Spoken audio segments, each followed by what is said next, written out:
নমস্কার বন্ধুরা, আশা করি সবাই ভালো আছো। দেখতেই পাচ্ছ চারিদিকে অন্ধকার ছিল। তো ভোর 4টের সময় স্নান করে বেরিয়ে পড়েছিলাম ঘুরতে যাওয়ার উদ্দেশ্যে। প্ল্যাটফর্মে চলে এসেছিলাম, ট্রেনে উঠে পার করছিলাম ঠাকুরনগর ঠাকুরবাড়ি। আর সত্যি খুব ভালো লাগছিল। স্টেশনে নেমে লুচি তরকারি খেয়ে বেরিয়ে পড়েছিলাম অন্য ট্রেনে যাওয়ার উদ্দেশ্যে, যেহেতু আমাদের 3টে ট্রেন পাল্টাতে হয়েছিল। তারপর নেমে গিয়েছিলাম, নেমে টোটো ধরে নিলাম। তার মাঝখানে অনেকটা লেট হয়েছিল দিদির জন্য। আর তারপরে ফেরিঘাটে টিকিট কেটে নৌকায় যাওয়ার উদ্দেশ্যে উঠছিলাম, যেহেতু ঘাট পার হতে হবে। অনেকেই ভিডিও দেখে বুঝতে পেরে গেছে যে আমি কোথায় গিয়েছিলাম ঘুরতে, আবার অনেকে হয়তো বুঝতে পারেনি। বেশিরভাগ মানুষই বুঝতে পারবে, যেহেতু ঘাট পার হওয়ার কথা বলেছি। আর সত্যি যেখানে গিয়েছিলাম ভীষণ ভালো জায়গা। এই যে আমি গিয়েছিলাম মায়াপুর ধামে। সত্যি এতটা সুন্দর জায়গা যে কোনো মন অশান্ত নিয়েও যদি যাওয়া হয়, ওখানে গেলে মন ভালো হতে বাধ্য। আর আমি ওখানে গিয়ে একটু হয়রানিতে পড়েছিলাম ঘর খোঁজার উদ্দেশ্যে, যেহেতু ওই কিছুদিন পরে একটা অনুষ্ঠান ছিল বলে সমস্ত রুম বুকিং ছিল। সেই জন্য আমার খুব সমস্যা হয়েছিল। এখন থেকে আমি বুঝে গেছি যে আমি গেলে আগে রুম বুকিং করে যাব, নাহলে খুব সমস্যা। প্রায় 1 ঘন্টা ধরে রুম বুকিংয়ের পেছনে লেগেছিলাম। তারপরে চলে গিয়েছিলাম রুম বুকিং করে, খেতে চলে গিয়েছিলাম। আর এই দেখো, খাওয়ার জায়গায় টিকিট নিয়ে ঢুকেও পড়েছিলাম।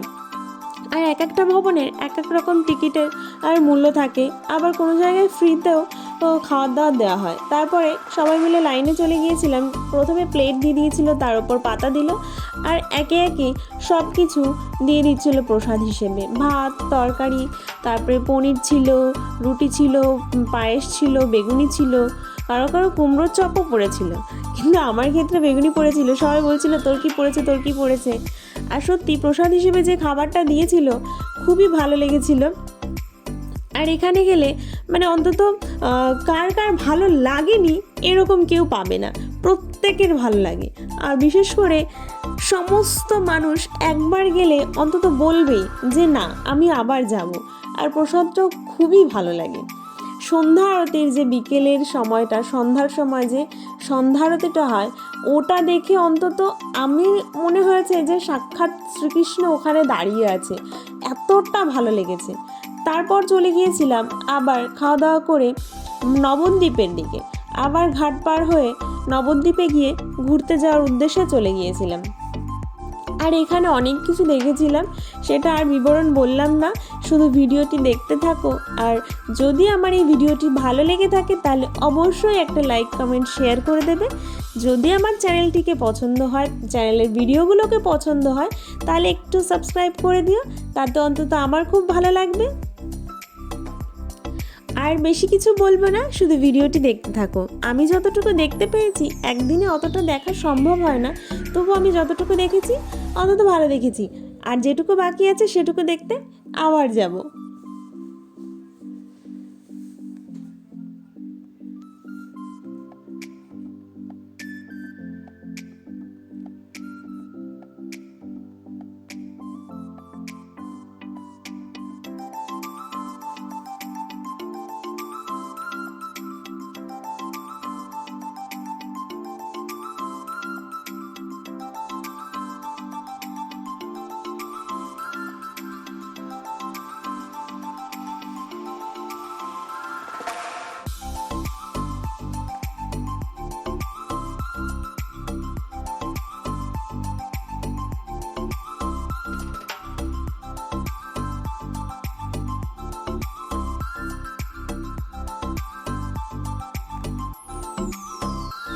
আর দেখো, প্রত্যেকটা জিনিস এত সুন্দর লাগছিল, প্রকৃতির সাথে পুরো মিশে গিয়েছে।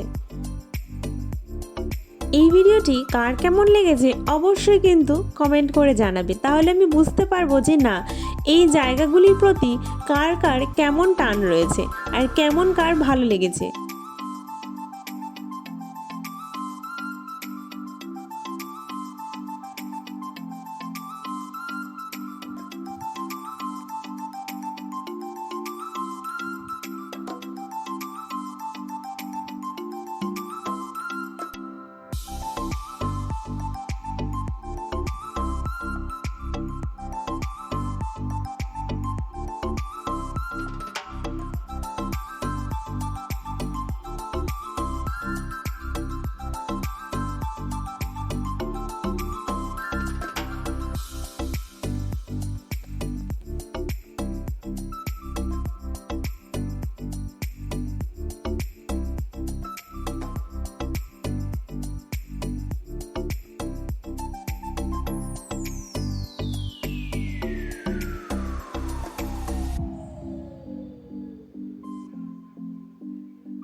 আর এই জায়গাটি হলো নিমাইয়ের জন্মস্থান। আর দেখো গাছটা কত সুন্দর লাগছিল, সত্যি খুব সুন্দর লাগছিল।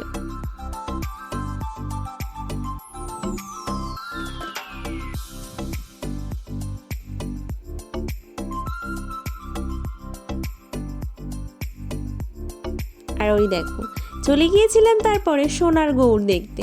আর সত্যি কত সুন্দর করে এক একজনকে শীতের পোশাক পরিয়ে রেখেছে, খুব সুন্দর লাগছিল সবাইকে দেখতে।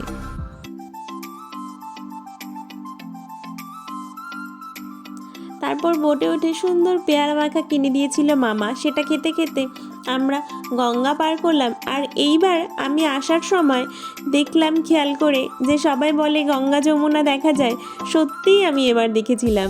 দিদি বলছে ওই দেখ গঙ্গা যমুনা, সত্যি আলাদা করে দেখার মানে দেখলে তাকিয়ে থাকলে বোঝা যায় যে না, এটা জলের কালারটা আলাদা, একদিকে গঙ্গা একদিকে যমুনা। তারপর এসে দেখি একটা পরিক্রমা করতে বেরিয়েছিল সবাই মিলে, আর কত বড় বড় গরু ছিল সামনে, মানে দেখে অবাক হয়ে গিয়েছিলাম। আর মশাল জ্বালিয়ে রেখেছিল সুন্দর করে, সবাই মানে আরতি করছিল, ঘুরে ঘুরে মন্দির পরিক্রমা করছিল, দারুণ লাগছিল দেখতে।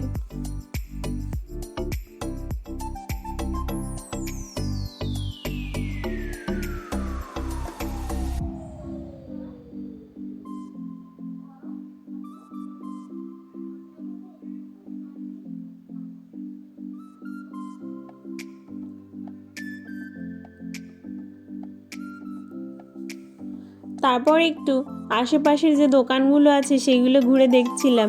আর এখানকার ঘাগরিগুলো দেখলে আমার তো খুব পছন্দের, আমি আগের বার গিয়েও একটা কিনে নিয়ে এসেছিলাম, আর এবারও একটা কিনে নিয়ে এসেছি। দেখো ফুল দিয়ে কত সুন্দর আলপনা করেছিল। তারপর খেতে গিয়েছিলাম, আর রুটি খাওয়ার পরে মনে হয়েছিল যে ভাতটাই বেটার ছিল, কারণ এত সুন্দর রুটি বানিয়েছিল, মনে হলো রুটি খাওয়াটা বেকার হয়ে গেল। তারপর চলে গিয়েছিলাম একটা পাখা কিনতে আমার ঠাকুরের আসনের জন্য। একটা পাখা নিয়েছিলাম আমরা, তোমার পাখাটা খুব সুন্দরই ছিল, সেটা ভিডিওতে দেখানো হয়নি। আর দোকান থেকে বেরিয়ে আসার পর আমি ভাবছিলাম এত সুন্দর সুন্দর গোপাল, এত সুন্দর সুন্দর কৃষ্ণের মূর্তি আছে, এইগুলো যদি আমি ভিডিওতে ক্যাপচার না করি তাহলে কি করলাম। এত ভালো লাগছিল, এত মিষ্টি লাগছিল দেখতে, আমি বেরিয়ে গিয়েও আবার ভিডিও করতে দোকানের মধ্যে গেছি, সত্যি খুব সুন্দর লাগছিল।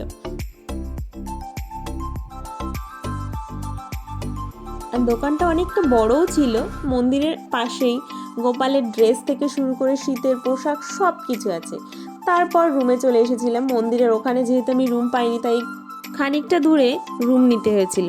আর সত্যি মায়াপুরের যে দৃশ্য সেটা সকালে এত সুন্দর লাগে তা বলে বোঝানো যাবে না। যেহেতু আগের দিন আমার মন্দিরে দর্শন করা হয়নি তাই সকালবেলা বেরিয়ে পড়েছিলাম মন্দির দর্শনের ক্ষেত্রে। আর বেশি কিছু না বলে ভিডিওটি কন্টিনিউ দেখতে থাকো, আমিও আর কিছু বলবো না।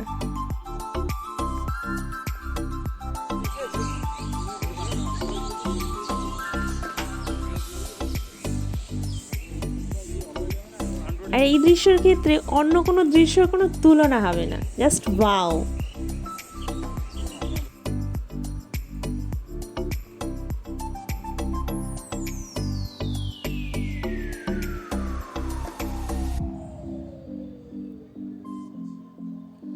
আর এই কুঠিরগুলো এত সুন্দর দেখতে। আর সন্ধ্যাবেলায় যে আরতি হয়েছিল সেটা তো আর ভিডিওতে তোলা যায়নি, যেহেতু ফোনটা অ্যালাউ করে না। তাই সকালবেলা সবাই পথে পথে দেখছি কীর্তন করছে, আর মাঝখানে আমাদেরও ডেকে নিয়েছিল কীর্তন করার জন্য, যে না একটু সময়ের জন্য কীর্তন করে যাও। আর সত্যি খুব সুন্দর লাগছিল, বিশেষ করে এই বিদেশিদের এর মুখে যদি কীর্তন শোনা হয় খুব সুন্দর লাগে। আর এই যে হলো সেই কীর্তন হল, আর এই দেখো সকালবেলার কীর্তন শুরু হয়ে গেছে।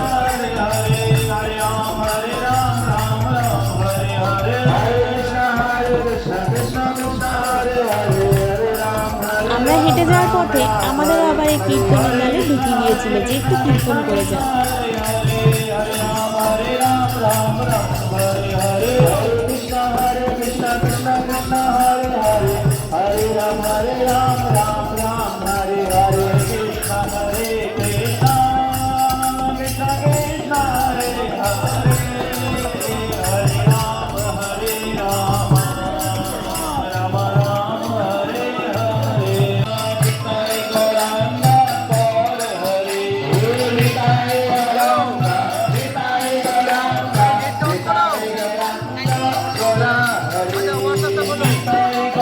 সবাই কি সুন্দর সকালবেলায় নেচে নেচে কীর্তন করছে, আর দেখতে খুব সুন্দর লাগছিল। তারপরে সবাই বেরিয়ে পড়েছিলাম, যেহেতু ট্রেনের টাইম হয়ে গিয়েছিল সেই জন্য। তারপর ওখান থেকে টোটো ধরে ফেরিঘাটের উদ্দেশ্যে রওনা দিলাম। ফেরিঘাটে পৌঁছে আমরা ঘাট পার হওয়ার জন্য নৌকায় আর টিকিট কেটে আস্তে আস্তে এগিয়ে গেলাম। আর বিশেষ করে এই নৌকাতে উঠতে আমার খুব ভয় হচ্ছিল। আর প্রথমবার যখন উঠেছিলাম ভাবছিলাম আর কত লোক ওঠাবে, এতটা লোক হয়ে গেছে, যদি নৌকা ডুবে যায় তাহলে কি করব, আমি তো সাঁতার জানি না, এইরকম ফিলিংস হচ্ছিল। বাট তখন দেখলাম যে না, কোনো ব্যাপার না।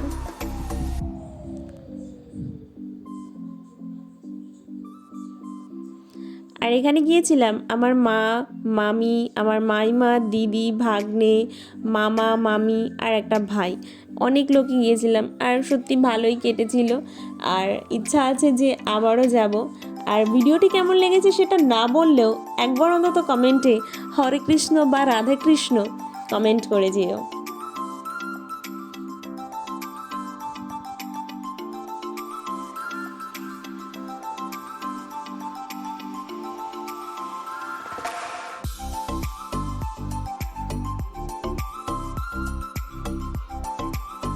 অটোতে করে কৃষ্ণনগর নেমে তারপর ট্রেন ধরে বাড়ি চলে এসেছিলাম। আর আজকের ভিডিওটি এই পর্যন্তই। দেখা হবে তোমাদের সাথে পরের কোনো ভিডিওতে।